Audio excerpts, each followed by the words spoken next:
JD. Ang kwentong ito ay hango sa totoong buhay. Mula ito sa isa nating kabayan na itago na lamang natin sa pangalang Ruben. Taong 2001, Pampanga. Magmula nang mamatay ang mga magulang sa isang trahedya, nagbago ang ugali ni Ruben. Mula sa pagiging mabait at masunuring bata, lumaking barumbado na walang pinipili. Kahit pulis ay hahamunin. Ilang beses nang naglabas-masok sa kulungan. Mabuti na lamang, nariyan ang Chewy na handang magbenta ng ari-arian pang piyansa. Subalit humantong sa punto na naubos ang pasensya. Naturingan ako mayaman noon, Ruben. Pero dahil sa ugali mong... Ay naku, wala nang natira sa akin. Isang kulong mo pa, masasanla ko na yung bahay na to eh. Sa kalsada na ako matutulog. Hindi ba pwedeng umiwas ka naman sa gulo kahit ilang beses lang? Ang kapal na ng mukha ko. Pinaglalaban kita sa mga taong nagsasalita ng masama laban sa'yo. Kahit ikaw naman tong may mali. Diyos ko, patawarin ako ng mga magulang mo. Parang mapapalayas kita kapag hindi ka pa nagbago. Wika ni Tio Ricardo kay Ruben. Wala namang nag-utos sa'yo na piyansahan mo ako. Nakikialam ka pa kasi. Anong sabi mo? Hoy Ruben, kadugo kita. Anak ka ng kapatid ko, pamangkin kita.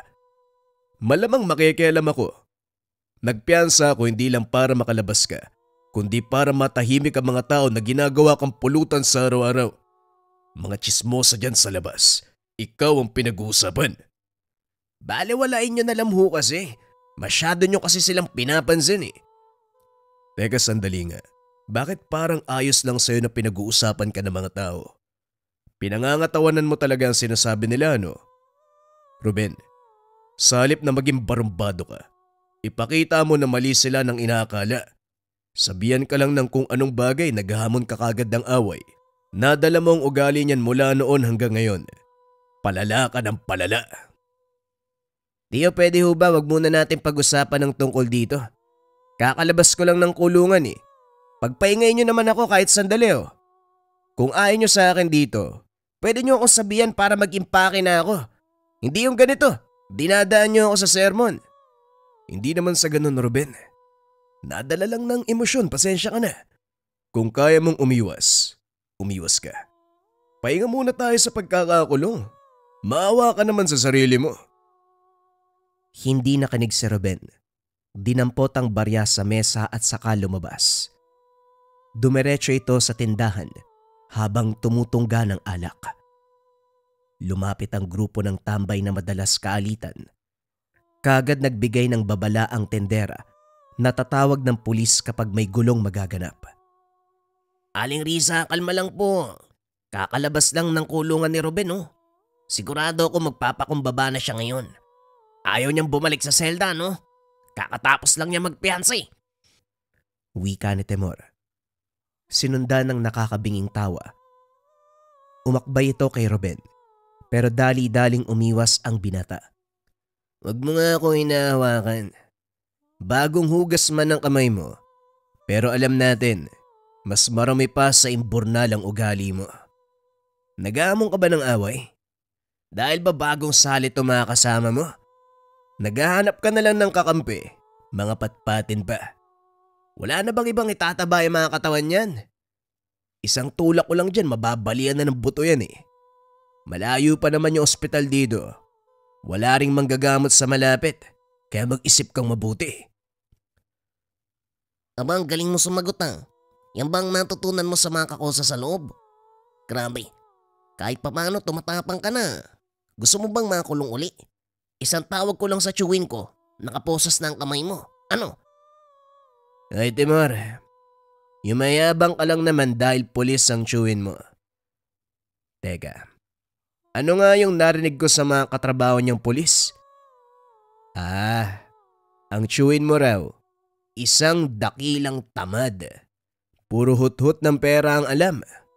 Grabe ba rin ang diskarte ng tiyo mo ha? Ang ganda ng propesyon, pero pulubi. Hindi natuwa si Timor sa sinabi nito. Ito ang nagsimula ng gulo. Nauna pa sa pagsuntok. Gumante si Ruben.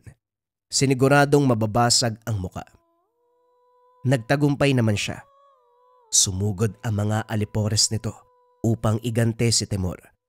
Pero dahil hindi sanay sa pakikipaglaban, tumabi lang ang mga ito sa kanya. Bago pa magdatingan ang mga tanod, kinaladkad ni Tio Ricardo ang pamangkin. Hindi na ako natutuwa sa iyo, Ruben. Kakalabas mo pa lang ng kulungan, may bagong gulo ka na naman. Ano ba? Hindi ba kayang pigilan ang init ng ulo? Yung mga kamao mo, hindi ba pwedeng matikom yan? Hindi ba pwedeng wag ka munang manuntok? Para hindi na kayo maperwisyo, Tio. Alis na lang po ako para sa ikakatahimik niyo. Hindi. Hindi ka alis sa bahay na ito. Dahil nangako ako sa kapatid ko na aalagaan kita kahit anong mangyari. Pero idadaan kita sa matinding disiplina. Huwag kang mag-alala. Magagamit mo pa rin ang lakas mo. Lalong-lalo na ang bigat ng kamao. Lalo na din yung pagkamainitin ng ulo. Hindi mo mapigilan. Pues, gamitin natin sa makabuluhang paraan. Napakunot ang noo ni Ruben. Nasanda ng tingin ng tiyuhin na nagmamadaling lumabas.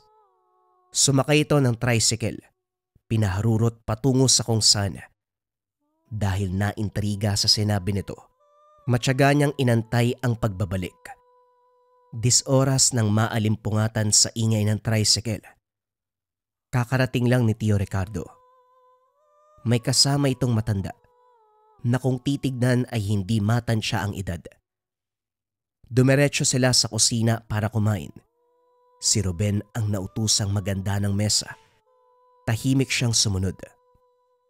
Sa kalagitnaan ng pagkain, hindi nakaligtas ang binata sa lihim na pagmamasid ng matanda. Nakaramdam siya ng pagkailang pero minabuting wag pansinin hanggang sa natapos hapag. Nang magkaharap silang lahat sa sala, dito nagsimula ang pag-uusap. Tatang Pablo, ito ang pamangkin kong si Ruben. Yung sinasabi kong mahirap pigilan ng pakikipagbasag ulo. Sana ho, matulungan niyo siya. Hindi naman mahirap disiplinahin ng batang ito dahil likas sa katauhan ng pakikipag-away. Ginagawa niya lang ang bagay na yan para merong mapaglabasan ng galit sa mga magulang. Napatitig si Ruben sa matanda. Hindi inasahan na mahuhulaan ito ng ganong kadali ang tunay na dahilan kung bakit siya palaging nakikipag-away. Ang totoo, makakaiwas naman siya sa gulo pero ito ang naisip na paraan upang maglabas ng saloobin. Kahit matagal na panahon na ang nakalipas, magmula ng maaksidente ang mga magulang, kinikimkim pa rin ang galit. Kasama niya ang mga magulang sa sandali ng trahedya. Nakita ang taong bumangga sa sinasakyan nila. Sa halip na tumulong, tumawa lamang ito at nagmamadaling tumakas. Sa tuwing naaalala ang muka ng lalaki, sumisikip ang dibdib sa galit, kung kaya't binabaling sa pakikipag-away. Lahat ng nakakasuntukan, muka ng lalaki ang nakikita, kaya naman sakalang tumitigil sa pagbubugbog kapag nakaramdam na ng kaginhawaan. Mapaglalabasan ng galit. Tatang, kung kaya niyo pong disiplinahin ang batang to, ako na po ang bahalang tumubos ng lupain niyo. Basta, ituwid niyo ang ugali ni Ruben. Hindi ikaw ang magpapasya niyan, Ricardo. Ang batang ito ang magdedesisyon. Kapalaran niya yan eh. Iho, ito na ang oras para magpasya ka sa sarili mo. Kung gusto mong manggulpi at maglabas-masok sa kulungan, hindi kita papakialaman. Pero kung gusto mo ng mapagkakabalahan, magamit ang lakas ng kamao mo sa makabuluhang paraan, matutulungan kita. Pumili ka. Napabuntong hininga si Ruben. Iniisip kung ano ba talaga ang gustong mangyari ng tiyuhin at matanda. Tinitigan ng dalawa hanggang sa nakaisip ng ideya. Kung may pinaplano sila para sa kanya, may plano din siya para sa mga ito. Kung talagang magagamit ko ang pagiging bayolente ko sa makabuluhang paraan, papayag ako. Siguraduhin nyo lang na matutuwa ako Dahil kapag hindi ho, sasakit ang mga ulo nyo sa akin. Tumitig si Tatang Pablo sa binata sabay ngiti. Gusto ko ang ugali mo.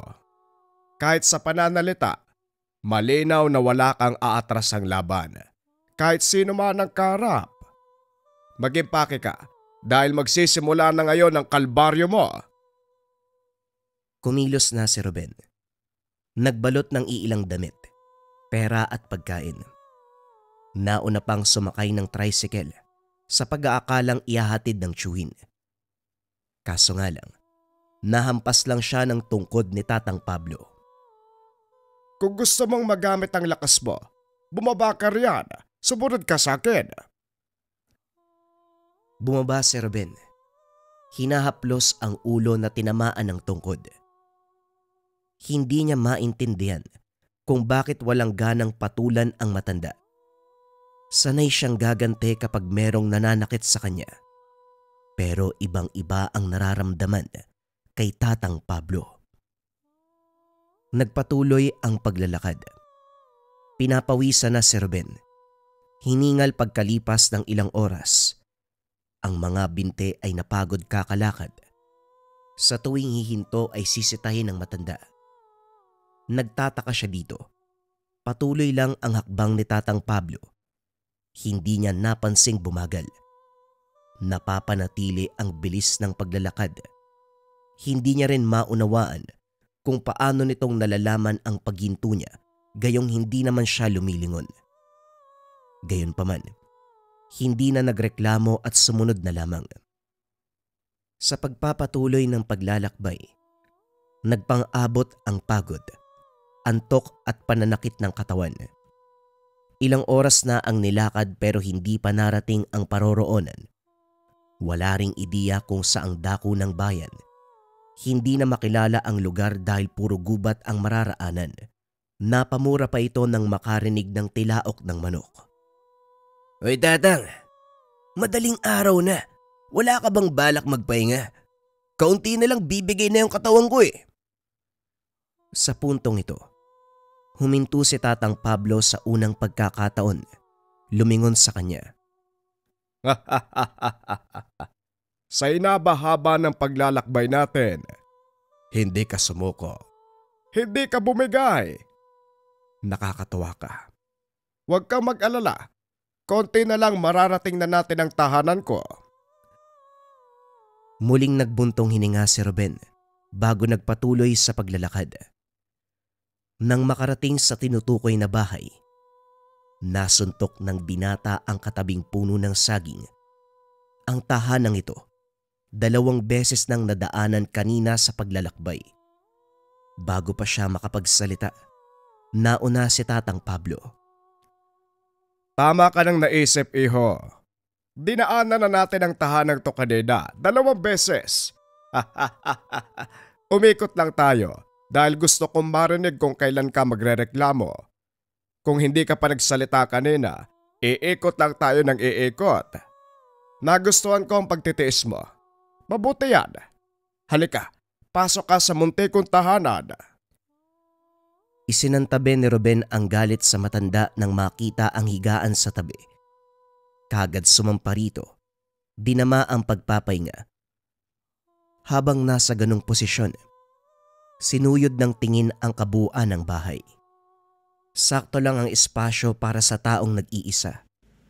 Kaunti ang mga gamit sa bahay, pero gano'n naman karami ang mga patalim na nakasabit sa dingding.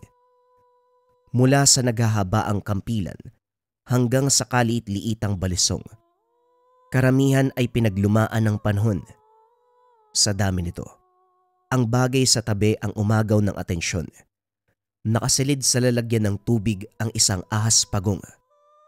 Malaya itong lumalangoy sa tubig, pero mabagal ang pagkilos. Nang hawakan ito, Napakunot ang noo ni Ruben. Hindi siya pwedeng magkamali. Kahit tubig ang hinawakan, nakaramdam siya ng sobrang init. Muli niyang hinawakan ang ahas pagong pero wala na ang ganong pakiramdam.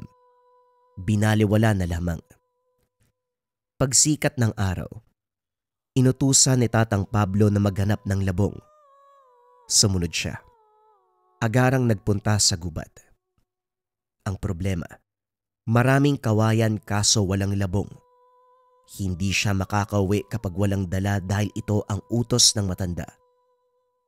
Tumuloy sa unahan, kaso iba ang nahanap. Itim na tao ang bumungad. Malayo pero kinilabutan siya sa presensya nito. Itim na itim ang buong katawan. Nanlilisik ang mga mata. Buhaghag ang mga buhok. Na kung titignan maigi, parang may sariling buhay. Sinubukan ni Ruben na lumihis ng daanan, pero kahit saan man niya ibaling ang tingin, ito pa rin ang bumubungad. Sa bawat lingon, unti-unting lumalapit hanggang sa nasa mismong harapan. Sa pagkataranta, sinuntok niya pero hindi tinamaan. Gumante ng kalmot. Agarang pinigilan ang pagdurugo ng pisngi. Dahil dito nasagad ang pasensya ng binata. Hindi ko alam kung anong klaseng halimaw ka. Pero dahil inunahan mo ko, sinugatan mo pa. Lagot ka sa akin ngayon. Magdasal ka na lang na hindi kita mapatay. Kung merong makikinig na Diyos sa'yo, mukha kang demonyo eh. Humakbang si Ruben. Buong lakas na nagpakawala ng suntok. Pero dumiretso lang siya sa lupa. Biglang naglaho ang nilalang. Maririnig pa ang hagik-gik nito. Hinabol kaso natigilan. Hindi sigurado kung naduduling siya o talagang dalawa na ang halimaw. Gayunpaman, parehong umatake ang mga ito. Tumilapon ng binata pero hindi sumuko. Suntok ng suntok, kaso hangin lang ang tinatamaan. Masyadong malikse ang mga nilalang. Kung gaano ito kabilis makailag, ay siya namang binagal niya kung kaya't sa bawat kalmot, direktang tumatama sa kanya. Hindi naglaon ay bumagsak siya. Nakatitig sa kalangitan. Inakalang magiging katapusan ng buhay, pero biglang nawala ang mga ito. Bumalik siya sa tahanan ni Tatang Pablo, paika-ika, habang nakahawak sa sugatang tiyan. Kahit daplis lamang ang natamo, napakatindi ng kirot. Agaran siyang inasikaso ng matanda. Meron itong kaalaman sa panggagamot.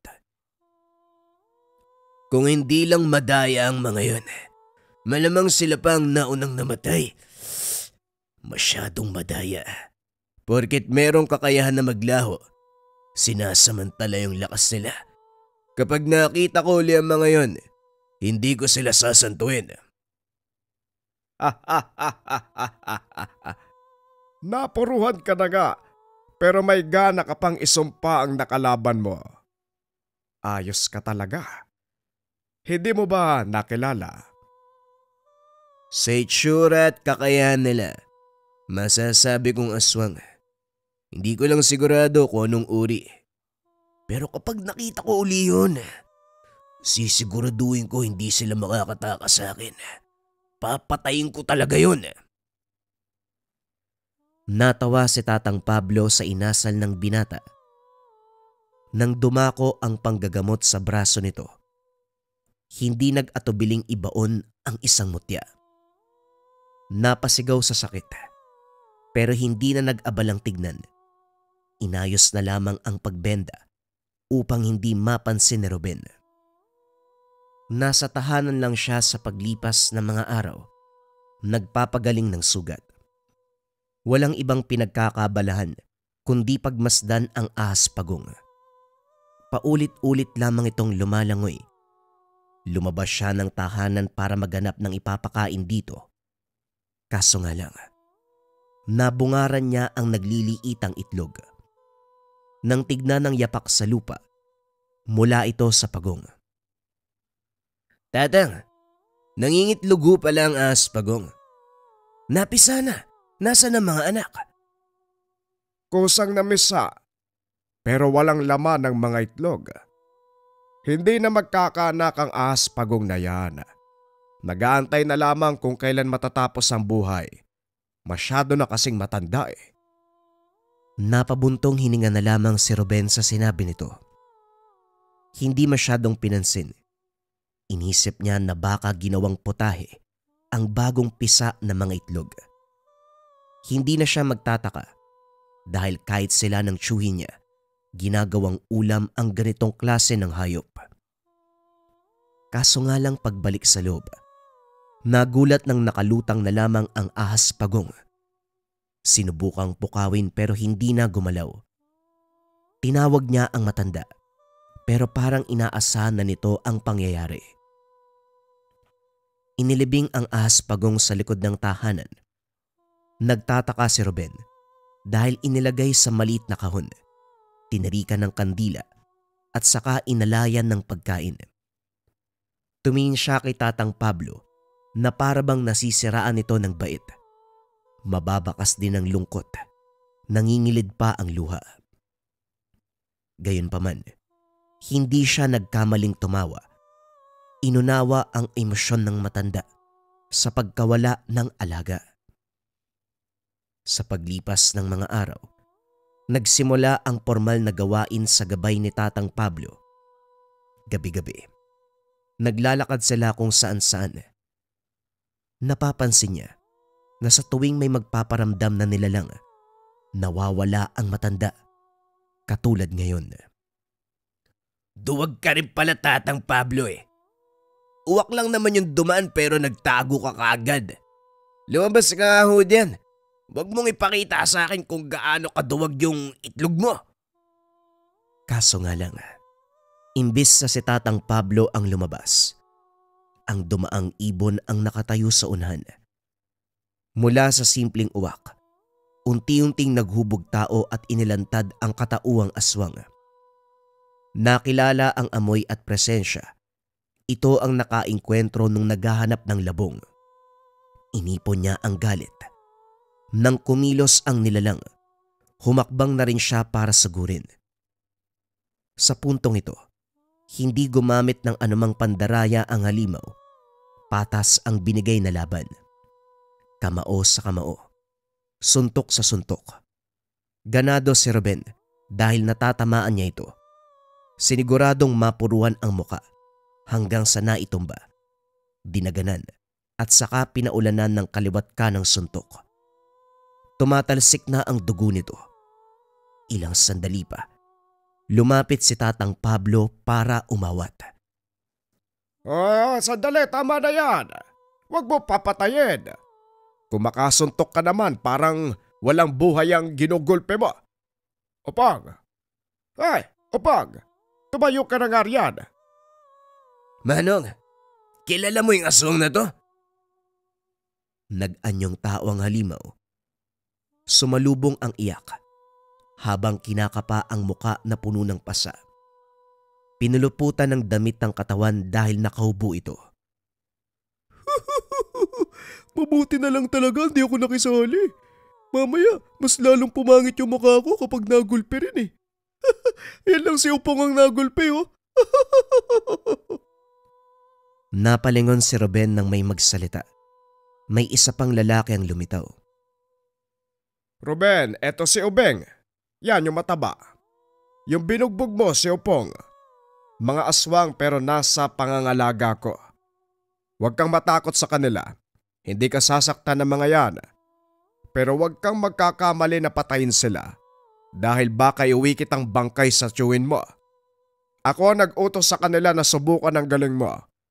Napahanga sila sa bigat ng kamao mo. Maging sa abilidad na meron ka. Pwede ka nang isalang sa mas malaking laban kung saan kamatayan ang magiging premyo. Ibig sabihin, kung gusto mong mabuhay, kinakailangan mong manalo. Teka, anong sinasabi mo, Manong? Pasensya na pero hindi mo ako pwedeng utusan. Pumayag lang naman ako dahil gusto ko lang malaman yung ipapagawa mo. Ngayong alam ko na, tapos may kinalaman sa aswang? Ay hindi na ho. Salamat na lang ho. Tumalikod si Ruben. Pero natigilan sa sinabi ni Tatang Pablo. Paano kung sabihin ko sa'yo, ang susunod mong makakalaban ay ang taong pumatay sa mga magulang mo? Hoy, huwag mong gamitin ang mga magulang ko para sumunod ako sa'yo. Hindi ako nandito para sayangin ang buhay ko sa mga nilalang na alam kong hindi ako mananalo. Wala akong laban sa aswang. Hindi ako bakal para hindi tablan ng kuko. Diyan pa nga lang sa mga aswang na alaga mo, wala na akong binatbat. Naihibang no? Wala kang magawa sa buhay mo. Kung gusto mo makipaglaban, edi ikaw yung humarap sa kanila. Hindi ako nagbibiro, Ruben. Kilala ko ang tao na pumatay sa mga magulang mo. Isang lalaki, ang edad ay 50. May peklatang noo. Noong nabangga kayo, tinawanan at saka tinakasan, hindi ba? Kung itatanong mo kung paano ko nalaman, naroon ako ng sandaling yon. Sasalakay sana ang lalaki, pero napansin niya ang presensya ko, kaya napilitan siyang tumakas. Habulin ko sana, pero hindi ko na ginawa. Marami pang nilalang na nagbabantay. Inuna ko ang kapakanan mo para hindi ka rin mamatay. Hindi alam ni Ruben kung tama ang sinabi ng matanda.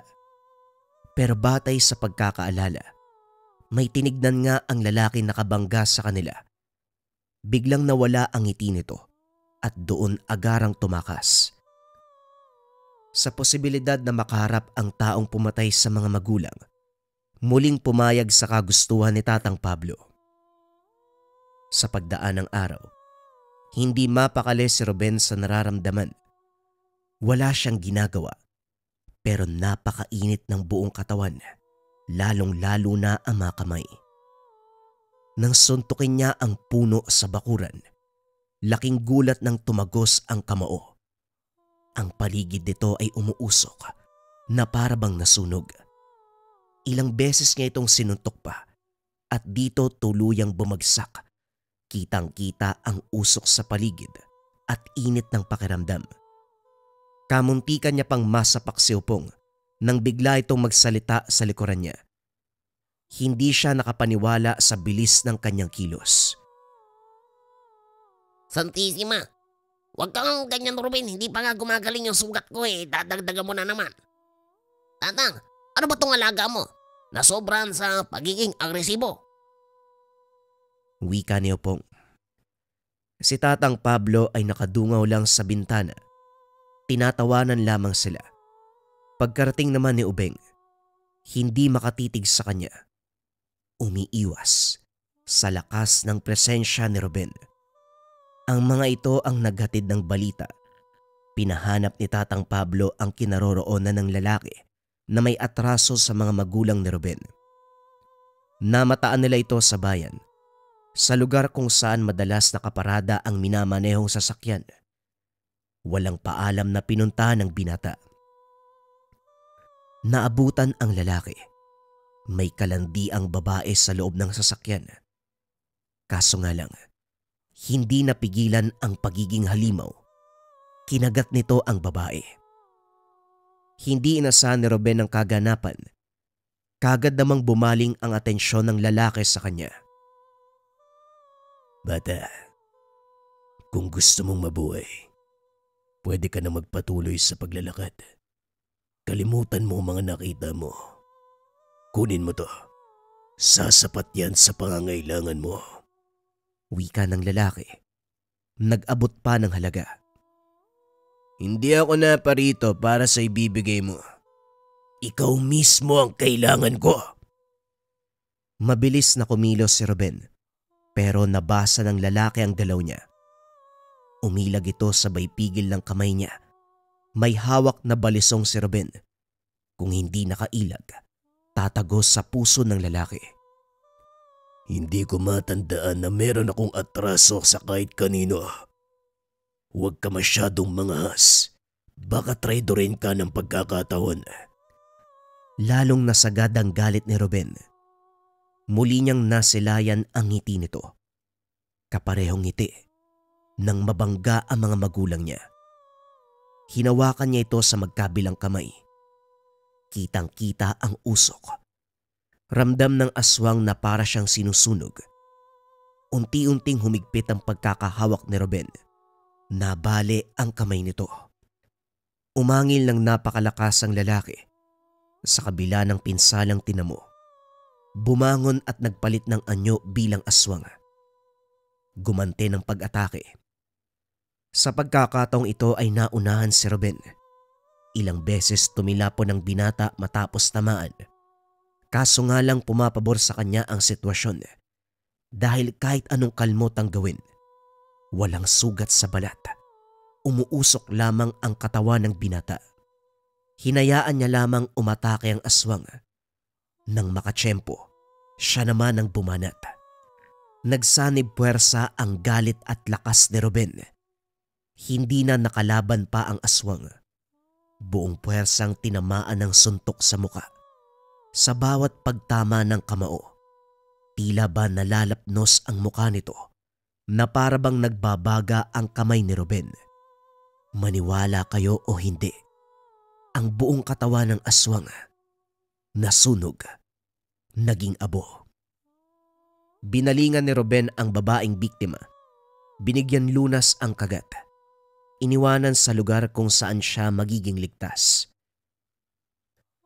Pagbalik ng tahanan, sumalubong si Tatang Pablo. Wala itong sinabi. Nakatingin lang sa kanya.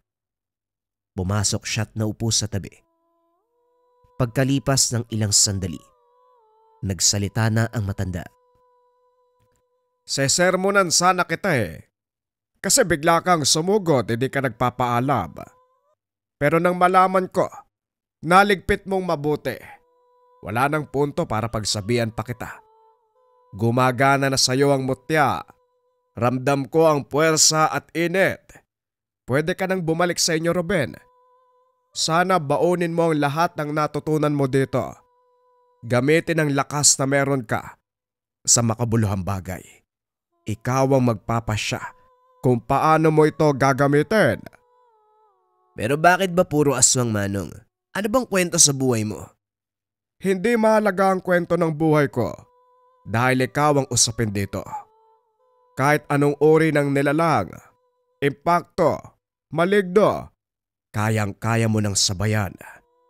Nasa iyong kamay na ang pagpapasya, Ruben. Pero Manong, bakit hindi ako nasugatan nung inatake ako ng aswang? Naramdaman ko umiinit lang yung katawan ko tapos umuusok. Kusang gumagaling. Pasimpleng tinanggal ng matanda ang benda sa braso nito. Dinama ni Ruben ang bahagi kung saan may maliit na bukol. Nakapa niya ang nilagay ng matanda. Iba ang binigay ng panahon sa napag-usapan namin ng tiyuhin mo. Hahasain lang sana kita sa pakikipaglaban. Bibigyan ng disiplina na gamitin ang lakas sa tamang paraan. Katuwaan lang na ang kalaban mo ay si Opong at Ubeng. Pero sa sandaling hawakan mo yung alaga kong ahas Pagong, nagbago ang lahat. Nangitlog matapos ang matagal na panahon. Nagluwal ng mutya kung kaya't kagad kong binigay sa'yo dahil walang ibang nagmamay-ari kundi ikaw. Ikaw ang pumukaw sa munting hayop. Hindi ko ginawang palawit o kwintas. Direkta kong binaon sa katawan mo. Huwag ka mag-alala. Hindi ka naman mamamatay dyan Mas magiging malakas ka pa. May laban ka na sa kahit anong uri ng elemento. Umuwi ka na. Gamitin sa kabuluhan ang pinagkaloob na gamit sa'yo ng kalikasan. Wika ni Tatang Pablo. Hindi nakapagsalita si Ruben. Hindi nakapagpasalamat dahil hindi sanay. Tumitig lamang siya sa matanda. Alam ni Ruben, naramdam na ni Tatang Pablo kung gaano kalubos ang pagpapasalamat niya. Pagbalik sa poder ng tiyuhin, tuluyang nagbago ang ugali ni Ruben. Nang mapagtantong naiganti na ang mga magulang, tinalikuran ang pakikipagbasag ulo. Labis sa natuwa si Tio Ricardo. At ang patungkol naman sa mutya na nakabaon sa kanya, malaki ang naitulong nito lalo na sa swerte. Unti-unting nabawi ni Tio Ricardo ang mga ari-ariang sinangla para ipangpiyansa sa kanya noon. Hindi lang yun. Kapag merong nagbabalak sa kanila ng masama, nalalaman kagad ni Ruben na iiwasan pa bago mangyari. Wala namang masyadong nakalabang mga nilalang, mga tao lamang na may masamang balak. Lahat ng ito ay agarang naiiwasan dahil nagbibigay ng babala ang mutya. Kapag labis ang init na nararamdaman, nangangahulugan, mapanganib ang taong karap. Labis na tuwa at pagpapasalamat ni Tio Ricardo kay Tatang Pablo. Sino ba namang mag-aakala na ang minsang barumbado, basagulero, magbabago ang buhay nang siya ay pagkalooban ng isang uri ng mutya na nagmumula sa ahas pagong. Bagong kwento pa rin ang kasunod mga kabayan. Ito ay pumapatungkol sa kapitbahay na mambabarang. Simulan na ang storya. Ang kwentong ito ay hango sa totoong buhay. Mula ito sa isa nating kabayan na itago na lamang natin sa pangalang Pablo. Taong 1984. Antique. Sa liblib na bahagi na lugar, nakatayo ang tahanan ni Pablo na pumapagitna sa dalawang tahanan. Ang problema, mambabarang ang nakatira. Ilang ulit niya nang nakita na nagbatuan ng sumpa ang mga ito. Sa tuwing mangyayari, natatakot para sa sarili na baka madamay. Mabuti namang kausap ang mga ito. Kaso nga lang kapag ang magkaaway na ang magkarap, hindi mapigilang magsumpaan. Kapag ganito, nagmamadali sa pag-alis si Pablo para makaiwas. Sa kabutiang palad, magmula noon hanggang sa ngayon, hindi pa naman siya nadadamay. Bagay na labis pinagpapasalamat sa may kapal.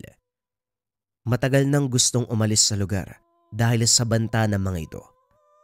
Ang kaso nga lang wala siyang malilipatan. Ang lupang tinitirhan ay ang tanging yaman na iniwan ng mga magulang.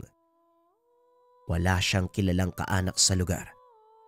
Isa pa, walang sapat na salapi para tustusan ang gastusin kung sakaling luluwas. Pakikigapas lamang ang pinagkakakitaan, nakakarampot ang kita. Minsan na rin siyang naging utusan ng mambabarang. Si Manang ay nagpapatayo ng bahay. Siya rin ang nagpapastol ng mga alagang kambing. Si Manang Josepa naman ay nagpapaigib ng tubig, nagpapawalis sa bakuran at iba pang gawaing bahay. Naging maingat sa pagdikit sa mga ito, sa ideyang maging sanhipa ng pag-aaway. Paminsan na kasing nagkasabay ang utos ng dalawa. Nalilito kung sino ang uunahin katulad ngayon. Kung si Manang Josepa ba o si Manang Elsa. Habang nagbobomba sa poso, sinaulo ang isa pang utos. Pagkatapos mapuno ang mga tapayan ng tubig, tinakbo ang daan patungo sa tindahan. May kalayuan, kaya labis ang pagmamadali dahil mainipin ang nag-utos. Si Manang Josepa. Nakabalik naman siya bago ito mainis. Sunod na ginawa ay ang pagwawalis sa bakuran. May pinutol na kahoy sa malapit. Nalinis na rin ang nagkalat na sanga. Hindi pa tapos nang tawagin naman ni Manang Elsa. Pablo, pakikatay ng manok. Yung nasa kulungan na ilang araw nang sinisipon. Nangihina na kasi.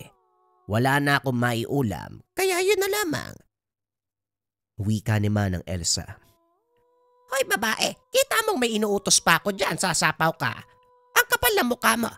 Baka gusto mong magkaroon ng manok yung bituka mo. Wika ni Manang Josepa, nakasilip sa bintana.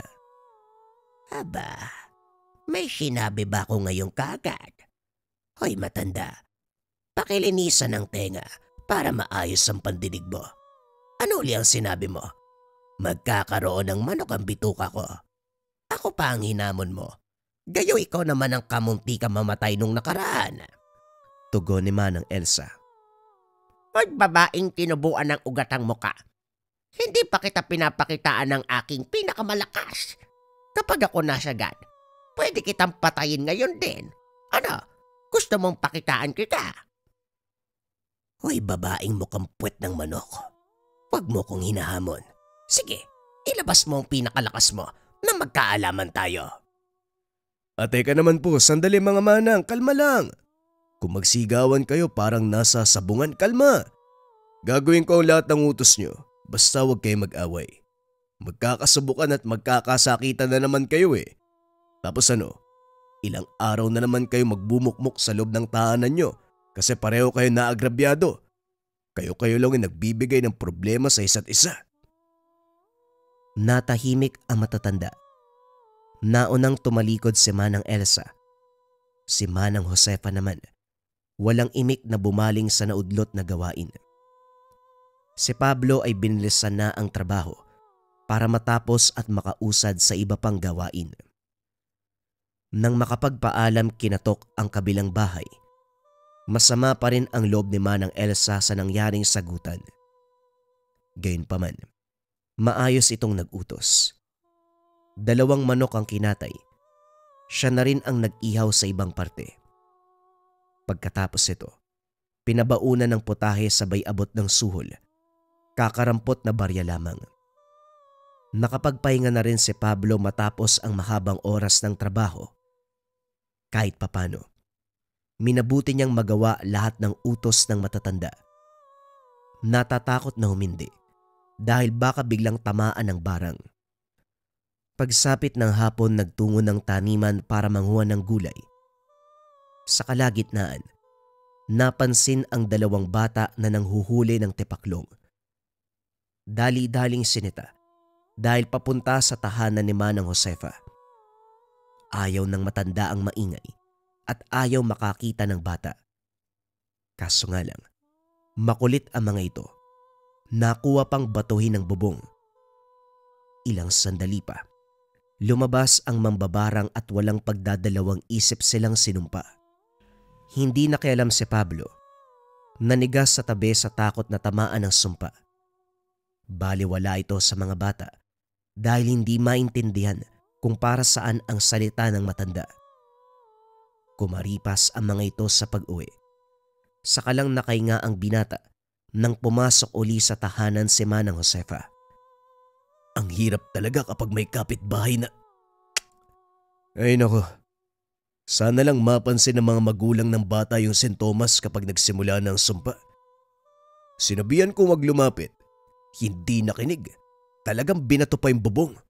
Ayan, nagalit si Manang. Wika ni Pablo sa sarili. Dumiretso na siya sa tahanan. Inabala ang sarili sa gawaing bahay. Pagsapit ng gabi, hindi nakaligtas sa paningin ang kilos ni Manang Josefa. Nasa likod ng bahay, nagsindi ng mga tuyong dahon habang lumilikha ng kaunting galaw. Kung titignan ay parang sumasayaw, pero ang katotohanan, nagriritual. Dali-daling sinilip ang kabila. Masyadong tahimik at madilim ang tahanan ni Manang Elsa. Bagaman walang senyales na may tao sa loob, sigurado si Pablo na nagtatago lamang ito. Etong 2 matanda na to, kung hindi nagbabangayan, binibida yung kakayahan nila sa pambabarang. Nagkataon kasi na wala pang ibang tao sa ibang lugar. Kami-kami lang eh. Ay nako, kapag may nagpakilala na ibang kamag-anak ko sa malayong baryo, talagang aalis ako dito. Nakakatakot. Araw-araw akong nasa peligro. Naiga na siya upang matulog. Kaso nga lang sa paglipas ng oras, unti-unting lumalakas ang boses ni Manang Josefa. Sumasambit ng salitang hindi maunawaan. Winawasiwas ang mga kamay. Nakapikit. Pumapaikot sa apoy habang may hawak na nakasinding kandila. Nakakakilabot na ang boses dahil kung papakinggang mabuti, parang may sumasabay. Tinakpan ni Pablo ang magkabilang tenga maging siya ay hindi mapakali. Tumagal ng ilang sandali ang pagriritual. Nang huminto si Manang Josefa, malinaw na nakita ni Pablo ang pagngiti nito na para bang nagtagumpay sa isang bagay. Pagkatapos, pasimpleng naglakad papasok ng tahanan. Kinabukasan sinilip ni Pablo. Sakto rin na utusang magbunot ng damo. Ang naiwan sa bahaging iyon, abot bakas ng pagsusunog. Walang anumang gamit. Kagad ding lumayo dahil kahit kagabi pa nangyari, merong naiwan na mabigat na pakiramdam. Pagkatapos sa tahanan ni Manang Josefa, lumipat siya sa bahay ni Manang Elsa. Pagpapastol sa mga kambing ang utos nito, na kaagad ginawa ni Pablo. Kapag ganito, babantayan ang mga alaga hanggang sa sumapit ang hapon. Habang nakasandal sa puno, nasipat ang 2 pasaway na bata. Nanghuhuli pa rin ng tipaklong ang mga ito. May kanya-kanyang bitbit na bote. Puno na pareho. Napagawi sa kanilalagyan kaya kinausap. Hoy, ano ba gagawin niyo sa mga insekto na yan? Hindi ba kayo naaawa? Hinuli niyo na. Pinapatay niyo pa. Ano po bang pakialam nyo, Manong? Kahit kainin namin to, dapat hindi kayo nakikialam. Lalaki pa naman kayo. Tapos parang nakikichismis ka. Aba, bastos tong batang to ah. Ayusin mo yung pananalita mo, mas matanda sa'yo yung kausap mo. Napaiwas si Pablo nang batuhin ng mga ito sabay takbo. Hindi na nag-abalang humabol. Pinalampas na lamang dahil mga bata. Pero nang makarating ang mga paslit sa unahan, parehong nahulog sa paliguan ng kalabaw. Dali-daling sinaklolohan at inahon. Dito napansin na may lumabas na tipaklong sa ilong ng 2. Kinuha pero sinundan ng sinundan. Kagad sumagi sa isipan ang sumpa ni Manang Josefa ng nakaraan. Hinatid ang mga bata sa kani-kanilang tahanan. Sinabi sa mga magulang ang nangyari. Ang problema, hindi magawang sabihin ang tungkol sa barang. Natatakot si Pablo na baka malaman ni Manang Josefa at siya pa ang malagot. Dahil dito, kagad nagpaalam. Nakukonsensya habang naglalakad pauwi. Gustong isalba ang buhay ng mga bata, kaso natatakot para sa sarili. Napabuntong hininga na lang din nang maabutan sina Manang Josefa at Manang Elsa. Nagbabangayan na naman. Nagbabatuhan ng mga bagay. Umabot sa kanyang bakuran ang basag na tapayan, tsinelas, balde at kung ano-ano pa. Inantay kung kailan matatapos bago nakapasok ng bahay. Sa puntong ito, hindi inisip ang bagong pag-aaway ng 2 matatanda, kundi ang posibleng kahinatnan ng mga bata. Palakad-lakad, hindi na mapalagay. Umayos din ang kumatok si Manang Josefa. Inutusan siyang maglibing ng bagay na nakabalot ng tela. Maigpit ang bili na wag bubuksan kung ayaw mapahamak.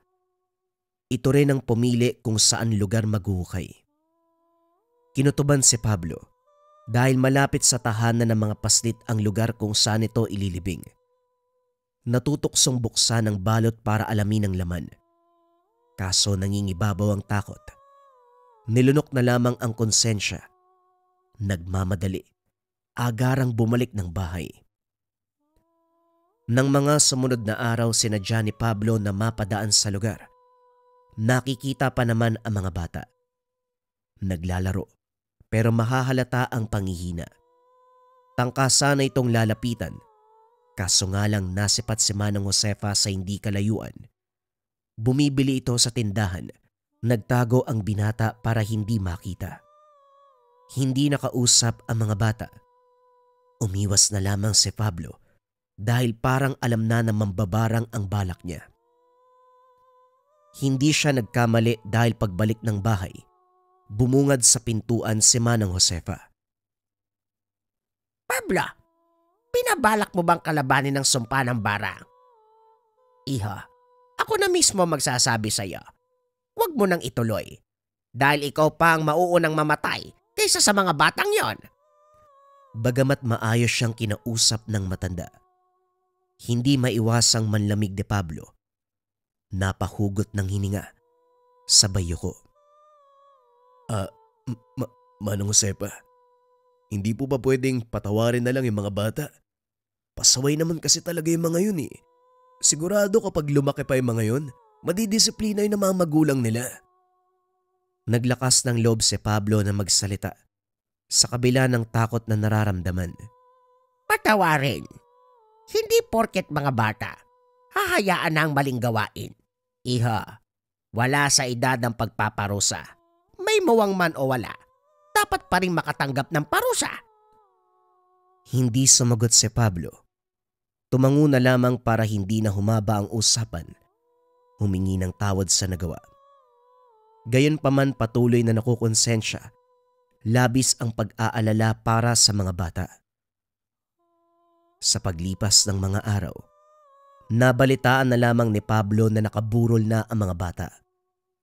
Batay sa kwento ng mga magulang, barang ang dahilan, tipaklong ang lumalabas sa katawan.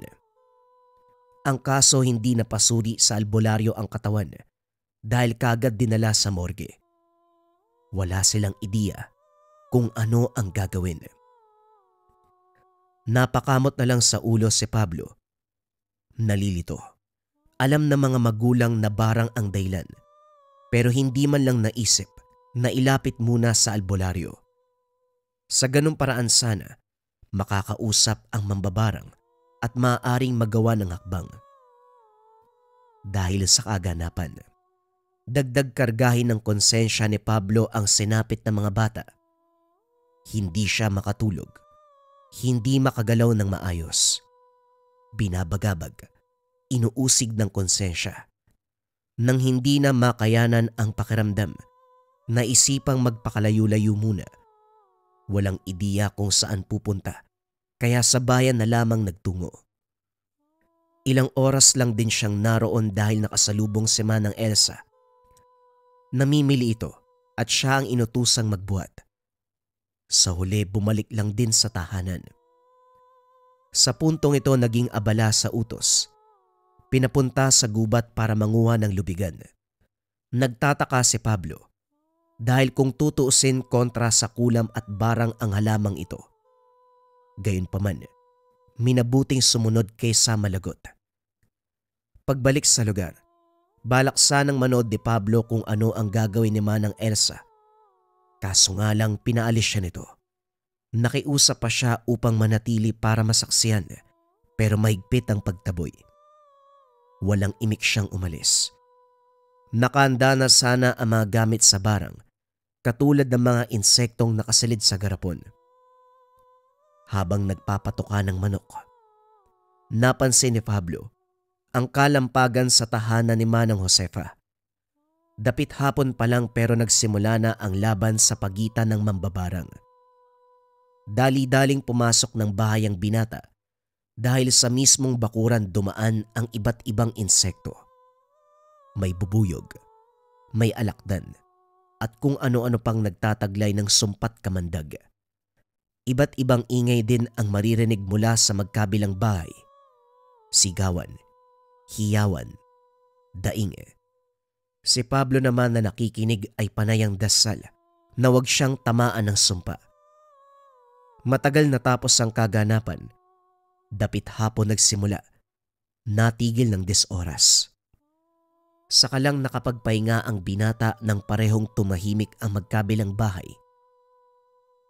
Kinabukasan, maagang naglinis si Pablo. Nakaugalian nito pagkatapos ng sumpaan ng 2 mambabarang. Sinabuyan ng tubig na merong asin ang palibot ng bahay, lalong-lalo na ang bakuran na dinaanan ng mga sugong insekto. Ngayong maluwag na nakahinga dahil kapag ganito ang sitwasyon, tahimik ang matatandang mambabarang. Magpapagaling ang mga ito matapos ang batuan ng sumpa. Sana lang abutin ng ilang linggo yung pagpapagaling nyo. Para kahit papano, mahaba yung pahinga ko mula sa kaliwat kanan yung utos. Pagsapit ng gabi, may dumating. nagpakilalang kapatid ng yumaong ama. Hinanap siya para sa dokumento na kailangang pirmahan. May malawak na lupain ang mga magulang na ngayon lang napagpasyang ibenta. Dahil nakapangalan pa sa mga magulang na matagal nang sumakabilang buhay, ang mga anak na ang pipirma. Ilang buwan na ako naghahanap sa'yo eh. Mahabang panahon na din nung huli kong nakita ang ama mo. Hindi kami magkasundo ng bunso namin. Wala talaga akong balita eh. Pero mabuti na lang nabanggit ka isang beses. Pangalan mo lang ang naaalala ko. Pinatuloy siya ni Pablo. Pinirmahan ng mga dokumento.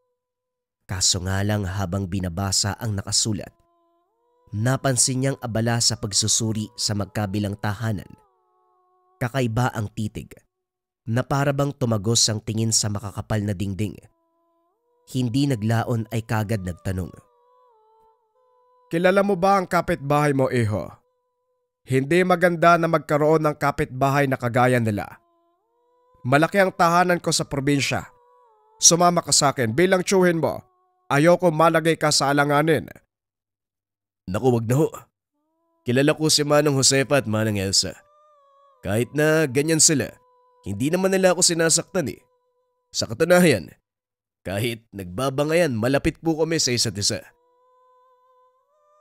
Nabuhayan ng alokin siya. Kaso nga lang ayaw magtiwala kagad. Kahit nakadugo ay ayaw magpadalos-dalos. Ito pa lang ang una nilang pagkikita. Kahit nagbabatuan sila ng sumpa, nakakatulog ka pa ba kapag gano'n ang kaganapan? O baka naman tinuruan ka nila ng pamamaraan sa kaliwa? Kaliwa? Ano po yun? Kaliwa, mga taong gumagamit ng masamang orasyon, kulam, barang, at kung ano-ano pa. Ay naku, hindi ho. Mabuting tao po ko. Wala akong alam sa ganyan. Ganun ba? Pero bakit ayaw mong umalis sa lugar na ito? Hindi lang isa ang banta sa paligid. Dalawa ang mga yan. At kahit pang sabihing malapit kayo sa isa't isa, kapag naisipan kang biktimahin, wala kang kawala. Sagutin mo ko. Bakit ayaw mong sumama sa akin? Dahil ba ngayon lang tayo nagkakilala, nagdududa ka? Natahimik si Pablo. Tumango siya. Muling nagkwento sa pamilyang pinagmulan. Pamilyar sa kanya ang lahat dahil ang mga ito ay binahagi din ng ama noong nabubuhay pa. Nakinig lang siya sa pagsasalaysay hanggang sa naagaw ang atensyon ng ipagtapatang katauhan. Maliban sa pagiging kapatid ng ama, isa din itong albularyo. Lalong ginanahan sa pakikinig nang sabihing marami ng mambabarang na napaslang sa pamamagitan lamang ng pagbalik ng sumpa. Habang nagpapatuloy ang kwento ni Mang Delfin, naglalaro ang samot-saring ideya ni Pablo. Napangiti ng merong naisip. Pinulong sa tiyuhin, kaso mariin itong humindi. Hindi magandang hakbangan nasa isip mo. Kailanman hindi mabuting unahan ng mga nasa kaliwa. Kinakailangan nating mag-intay na sila ang mauna. Doon tayo babawi sa pagiganti. Kung uunahan kasi, malaki ang tsansa na mahirap nang makabawi. Mas mabuting sila ang mauna para makalkula ang bigat na pwede nating ibalik. Napatitig lamang si Pablo sa tiyuhin. Gayunpaman, gusto pa ring subukan ang mambabarang. Pumayag siyang sumama rito sa pag-uwi. Iniwanan ang lupain ng ina sa lugar. Hindi may kakaila ang laki ng tahanan, kaso nga lang mag-isa na lang ang tiyuhin. Isa sa mga silid, ang tanggapan ng mga bisitang nagpapagamot o nagpapatulong sa sitwasyon ng kasamaan. Swerteng pumabor ang pagkakataon. Nagpaalam ang tiyuhin dahil ihatid ang mga papeles. Maraming gamit na hindi pamilyar. May iilan naman na alam niya kung para saan dahil nakita na ang mga gamit ni Manang Josefa at Manang Elsa. Kung albularyo si Tio Delfin, bakit meron siyang mga gamit pambarang? Nang makaisip ng ideya, Sinindihan ng itim na kandila. Kumuha ng manika at karayom. Sinubukang bigkasin ang mga salita na naririnig mula sa mambabarang. Ilang beses inulit. Pagkatapos ay sinambit din ang pangalan ni Manang Josefa. Sa kanilang dalawa, ito ang pinakawalang kaluluwa. Walang sinasanto, mapabata o matanda. Malayong malayo sa ugali ni Manang Elsa na hindi nandadamay ng inosente. Nang mapagod kakatusok ng karayom at kakasambit ng mga salita na maging siya ay hindi maintindihan, tinigil na at binalik sa pinaglalagyan.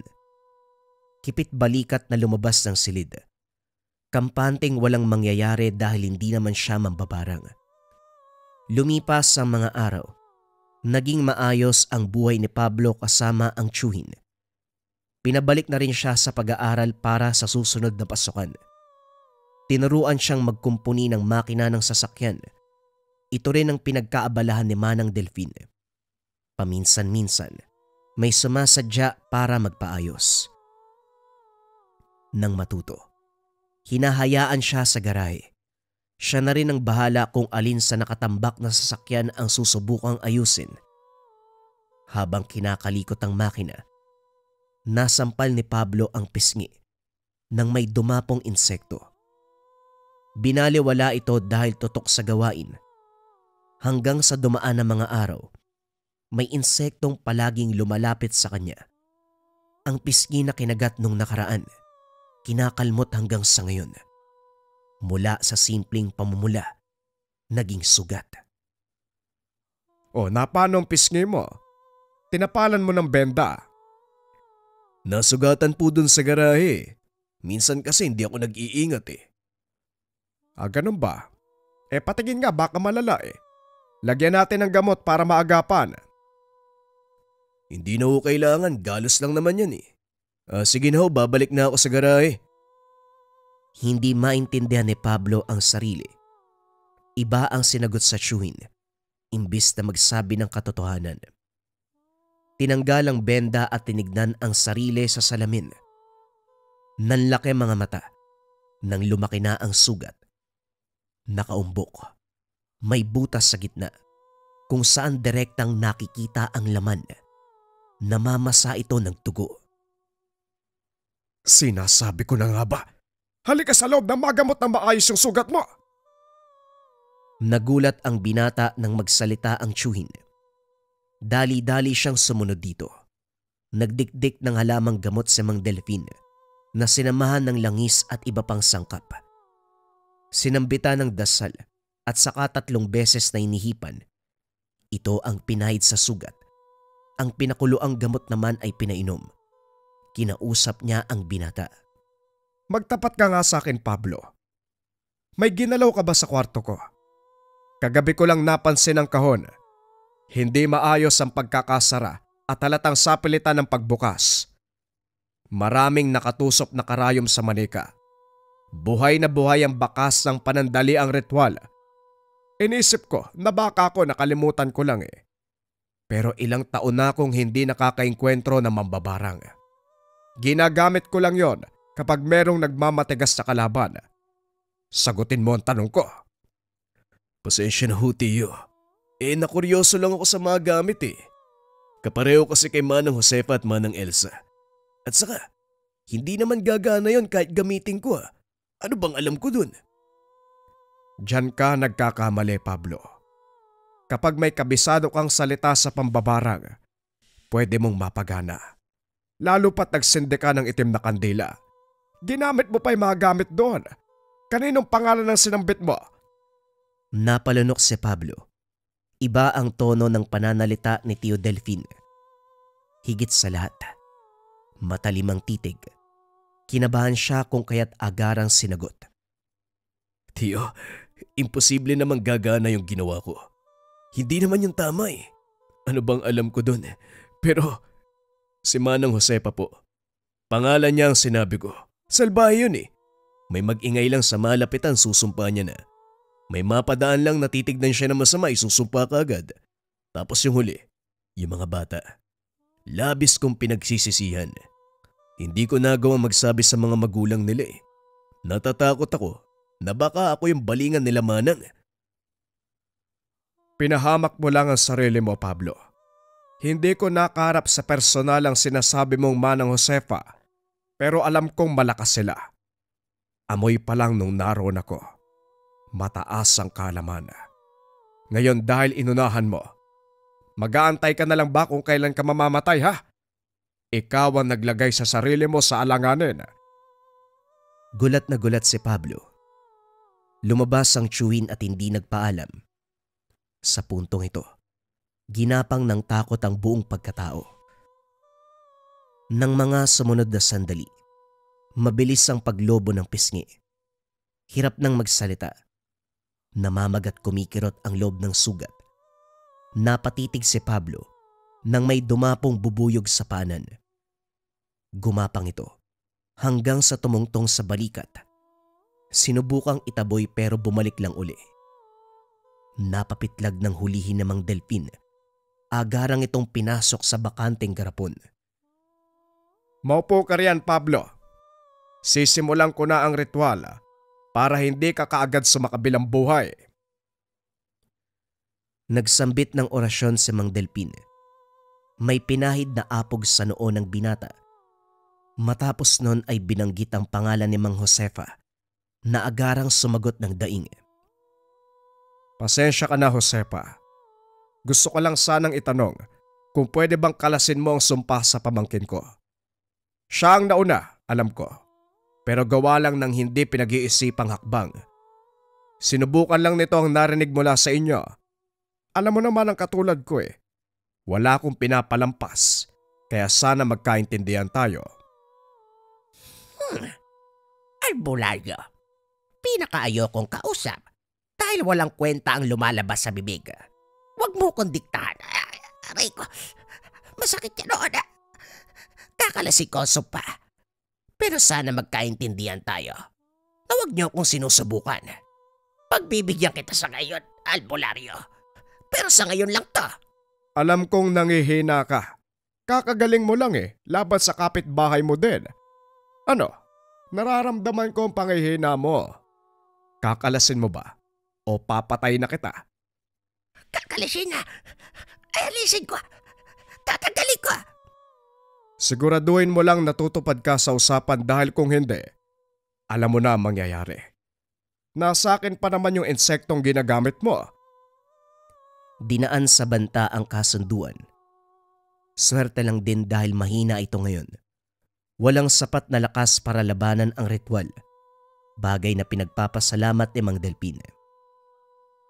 Pagkatapos ng pakikipag-usap sa espiritual na kamalayan, sinuri ang kalagayan ni Pablo. Dahan-dahan nang bumuti ang kalagayan. Tahimik na nakikinig si Pablo sa pangaral ng tiyuhin. Tinalakay nito ang pagkakamaling ginawa. Kalokohan lang ang naisip, kaya sinubukan ang gamit. Hindi inakalang magdudulot ng kapamakan sa sarili. Dahil sa insidenteng yun, naging aral ang kaganapan. Magtanda at huwag magpadalos-dalos. Naging maingat sa sarili. At kapag nakakarinig ng salita, madalas may sinasambit si Mang Delpin, lalo na kapag may pasyente. Pinapalabas na lamang ito sa kabilang tenga. Nadala sa nangyari, ayaw nang maulit pa ang sitwasyon. Nang minsan niyang nakalaban ang dating kapitbahay na isang malakas na mambabarang. Dapat hindi ka mabaho. Kung sa mga kabayan, mag-gym tayo ngayon. Outfit check. Under Armour, tas ito likha na hoodie, tas likha na cap. Pero ang pinakamahalaga kapag nag-gym tayo mga kabayan, dapat hindi ka mabaho. Pakita ko sa inyo mga kabayan yung daily perfume ko mula sa Likha merchandise. Ito, Maharlika Perfume Marilag. Yung amoy nito mga kabayan, sobrang sweet, vanilla, ang bango. Ang sarap-sarap mo lang amuyin. At maganda rin yung pang spray niya. Ayan. Pinapanligo ko to. Kasi bukod sa sobrang bangong scent, kasama din sa ating Maharlika Perfume Marilag, pampaamo.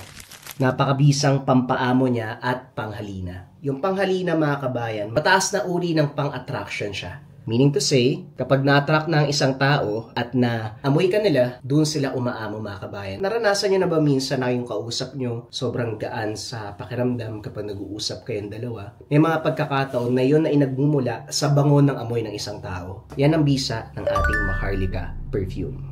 Available to sa Likha merchandise mga kabayan at yes, may kasama pa rin tong rituals or routines, orasyon at guidelines na pwede nyong gamitin bago nyo i-spray ang perfume. Sa lahat na interesado, isearch nyo lang yung shop ng Likha merchandise.